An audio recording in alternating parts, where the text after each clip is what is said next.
See 100 Civics Questions and Answers 2025, Part 5, Animated US Citizenship Test Guide. The more likes, the more content we can make. Hit that button. Mark was now deep into his study session, his mind becoming sharper with every set of questions. As they continued, Anne noticed how much more confident he seemed. His answers were coming quicker, and his nerves were fading. Each time they reached a new section, the test felt like less of an obstacle and more like an opportunity to demonstrate everything he had learned. Anne could tell he was almost there, and a sense of accomplishment hung in the air as the room filled with the quiet hum of focused energy. You're doing fantastic, Mark. We're almost at the end. Ready for the next batch of questions? Let's do it, Anne. I feel so much more confident now. I'm ready. All right, let's keep the momentum going. Question 61. What is one right or freedom from the First Amendment? A. Speech. B. Voting. C. Education. I think the answer is A. Speech. Correct. The First Amendment guarantees several freedoms, including the freedom of speech. This means people are free to express their opinions and ideas without government interference, a cornerstone of American democracy. Question 62. Name one war fought by the United States in the 1900s. A. World War II. B. The Civil War. C. The War of 1812. I think the answer is A. World War II. Exactly. World War II was fought from 1939 to 1945, and the United States played a major role in defeating the Axis powers. The war shaped much of the modern world and significantly changed the political and economic landscape. Question 63. What do we call the first 10 amendments to the Constitution? A. The Bill of Rights. B. The Articles of Confederation. C. The Preamble. I think the answer is A. The Bill of Rights. Correct. The Bill of Rights consists of the first 10 amendments to the U.S. Constitution and guarantees essential freedoms and rights, such as freedom of speech, religion, and the press. Question 64. How many amendments does the Constitution have? A. 27. B. 12. C. 33. I think the answer is A. 27. That's right. The Constitution has 27 amendments. These amendments have been added over time to reflect the evolving values of the nation and expand individual rights, such as the abolition of slavery and the right for women to vote. Question 65. How many justices are on the Supreme Court? A. 9. B. 7. C. 11.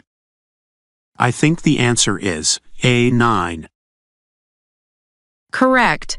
The U.S. Supreme Court has 9 justices, including the Chief Justice. These justices interpret the law and the Constitution, making decisions that impact the entire country. Question 66. What was one important thing that Abraham Lincoln did? A. Freed the slaves. B. Built the White House. C. Founded the Republican Party. I think the answer is A. Freed the slaves.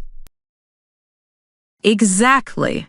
One of Abraham Lincoln's most significant actions was issuing the Emancipation Proclamation in 1863, which declared all slaves in Confederate-held territory free.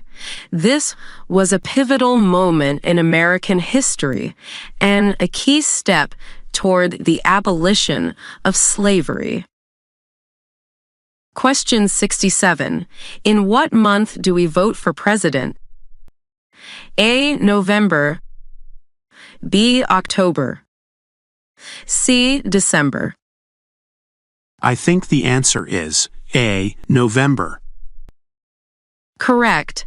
Presidential elections in the United States are held on the first Tuesday after the first Monday in November every 4 years.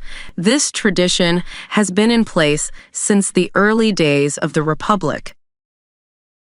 Question 68. What is one reason colonists came to America? A. Freedom. B. To fight in wars. C. To grow crops. I think the answer is A. Freedom. Exactly. Many colonists came to America seeking religious freedom, economic opportunities, or escape from political oppression. The desire for freedom, whether religious, political, or economic, was a driving force behind the colonization of America. Question 69. Name one state that borders Mexico. A. California. B. Alaska. C. Washington. I think the answer is A. California. Correct. California shares a border with Mexico, along with other states like Texas, Arizona, and New Mexico.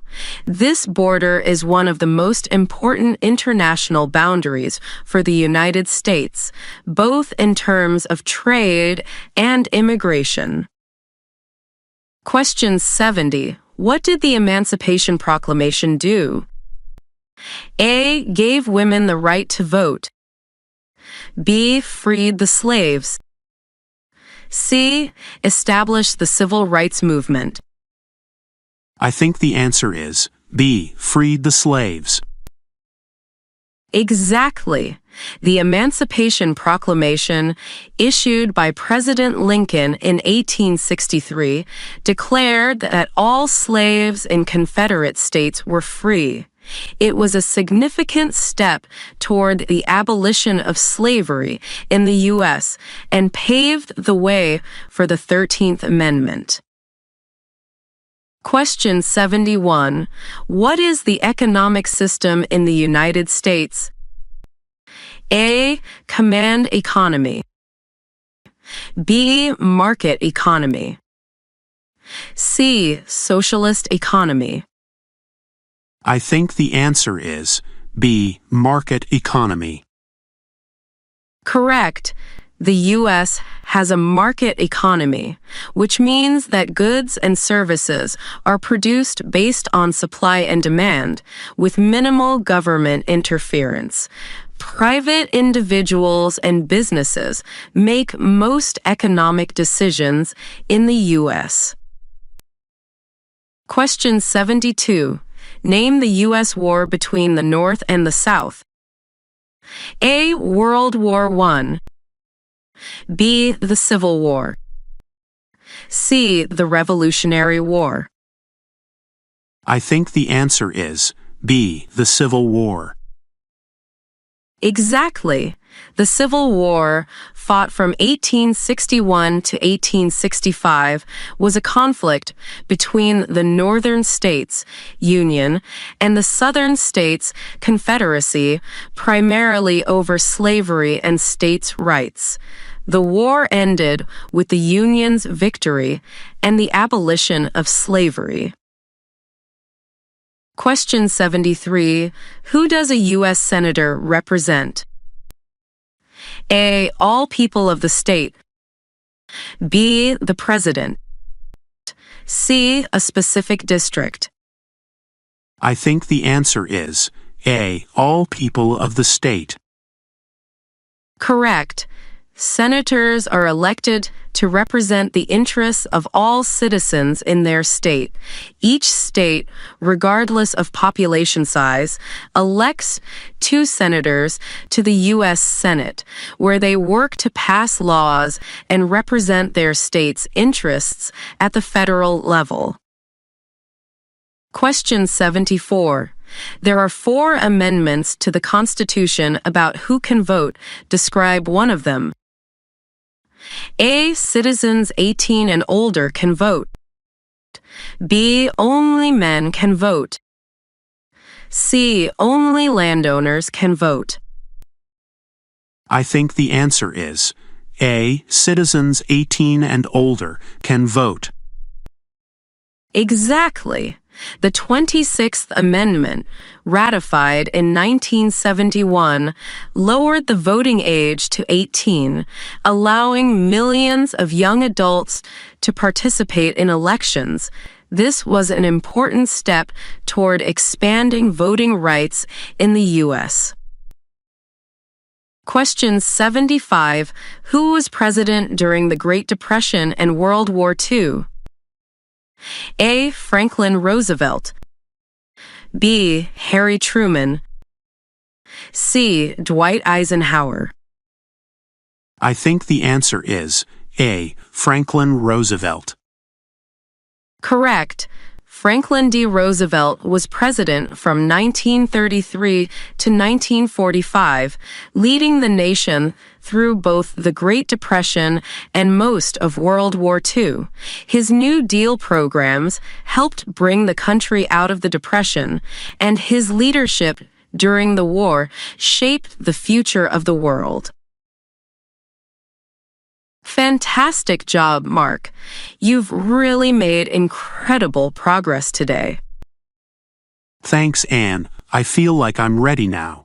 Let's finish strong. With each question, Mark's confidence grew. The test, once a daunting task, now seemed like a simple series of hurdles to overcome. Anne's steady guidance had brought him through every challenge, and now, with only a few sections left, the finish line was clearly in sight.